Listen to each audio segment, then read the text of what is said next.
Welcome to the very first episode of Talk Out. I'm your host, Jake Moran. Thank you for joining me. Today's topic will be movies, more specifically the Oscars. Now, even though 2016 has been over for quite a while now, people are still having to be awarded for the things they did that year. Whether it be for a movie, TV show, or song, everybody has to get their shiny gold trophy. From the Grammys to the BAFTAs, there's many ways for celebrities to win an award and give a speech about why they hate Donald Trump. The biggest prize of all, though, has to be the Oscars, or the Academy Awards. This award goes to the movie or production team that essentially does their job the best. There's everything from Best Actor to Best Score to Best Director and Best Visual Effects. The award that I will be focusing on today, however, is Best Picture. I will give some information as to what the Oscars are, then history on previous Best Picture winners, and finally, I'll give my predictions as to who I think will win Best Picture this year. The Oscars, quite simply, are the awards given by the Academy of Motion Picture Arts and Sciences. These are a group of 6,000 people, usually retired industry members, who can range anywhere in expertise from former Oscar winners or nominees and hairdressers. Really anybody, but you have to be invited. It was created by Louis B. Mayer, the former head of Metro-Goldwyn-Mayer, who wanted to create an organization to improve the industry's image in the eyes of the public and labor unions. The awards were set up as a way to commemorate the people in the industry who showed excellence in their work. And it's worth noting that until a short while ago, the Academy was comprised of members who were 94% white, 77% male, 86% age 50 or older, and had a median age of 62, so old white men. And many believe that this is why the nominees were predominantly white, even though there were stellar performances by people of color. This past year, 683 members were added, and many, although it's kept a secret who actually is accepted, of the individuals drafted were women and people of color. Furthermore, the president of the Academy is Cheryl Boone Isaac, an African-American woman who previously worked as a producer before earning her position. So this, in theory, would help fix the lack of diversity, but that's mainly something that actors have to worry about. The Best Picture winner is usually the movie that shows advancements in all the other categories, usually. This leads me to previous winners.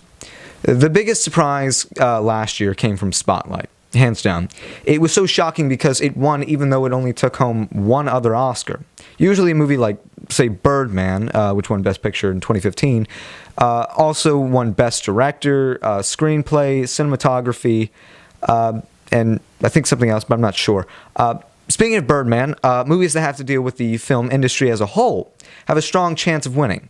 Birdman was an allegory for Michael Keaton's career, who played Batman in the 80s and 90s, and recently had a comeback with the aforementioned Spotlight, and a few others. But another example of a movie about the film industry winning Best Picture is Argo, and even The Artist, both heavily influenced by the movie making. Even though Argo wasn't necessarily like as much about Hollywood as, say, The Artist was, it still had to do with that, and I'd say that that had an influence on the decision making. Another genre that keeps popping up is musicals. The Academy loves them for some reason. In 2003, Chicago won Best Picture, even with it having some of the lowest ratings out of the movies nominated. Also, the first movie to ever win Best Picture was The Sound of Music. Now, to get rid of some misconceptions about Best Picture, it's not always the highest rated by critics. The Shawshank Redemption is the highest rated movie on IMDb, although that's user submitted and critic submitted. It still lost to Forrest Gump, though, in 1995. And, kind of hurts me because Shawshank's kind of my favorite movie, but whatever. Another misconception is that the Best Picture winner is the most popular movie. The only movie to ever win Best Picture, and also being the highest grossing movie of the year, is Titanic in 1998. And you can't beat James Cameron. The next is that sequels or franchise movies can't win. Say you want the Avengers to win, but you say, nah, it's a franchise movie or something like that, or genre movie. I mean, that's something else, but franchises can win. Rocky, which went on to, even though it was the first Rocky, Sorry about that. Still getting used to this. Even though it was the first Rocky, it still went on to have many sequels, and it won Best Picture. Godfather's Parts 1 and 2 won, and The Lord of the Rings Part 3, Return of the King, have all won. The last misconception is that if you win all the other awards, you'll win the Oscar. Only 70% of the Best Picture winners for the Golden Globes go on to win an Oscar. And even though Golden Globes there's two categories, there's Best Musical or Comedy and Best Drama. When you average those out, how many go on to win Best Picture, it's still only 70%, which is still a majority, but it's not always guaranteed. Now, this last one isn't really a misconception. It's just an ironic statement. The Best Picture winner doesn't actually have to be good at all. Crash won Best Picture, and Crash is horrible. That's not an opinionated statement. It's just a fact. Crash was bad, and it won Best Picture. I might do a review of Crash on my other channel, but that's really all I have to say about Crash right now. Now that you know a little bit about previous winners, you might be able to guess which one will win this year. The nominees are Arrival, Fences, Hacksaw Ridge, Hell or High Waters, Hidden Figures, La La Land, Lion, Manchester by the Sea, and Moonlight. Which of these will take home the trophy? Well, I choose La La Land, obviously.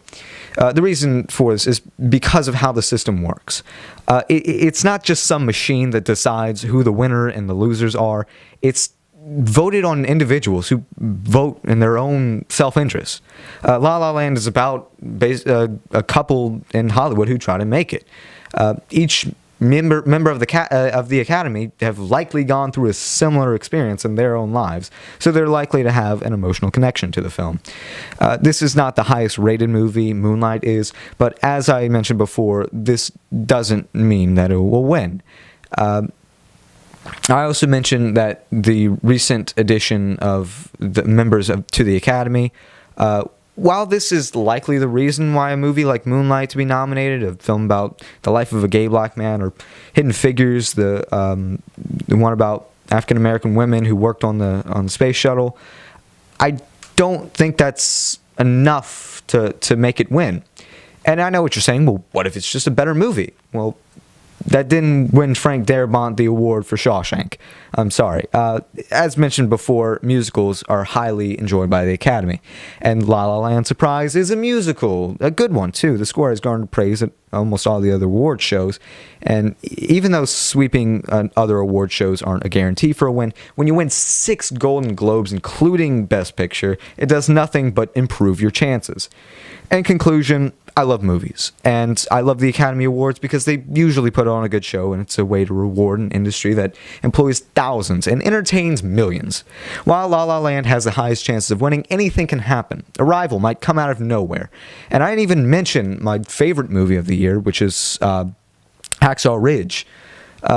So regardless, I think you should all watch it this year. It's a bunch of movie stars. It should be entertaining. I mean, unless that's not your thing. But whatever. Thank you for watching this first attempt at Talk Out. I hope you stick around. I hope you subscribe. Take care.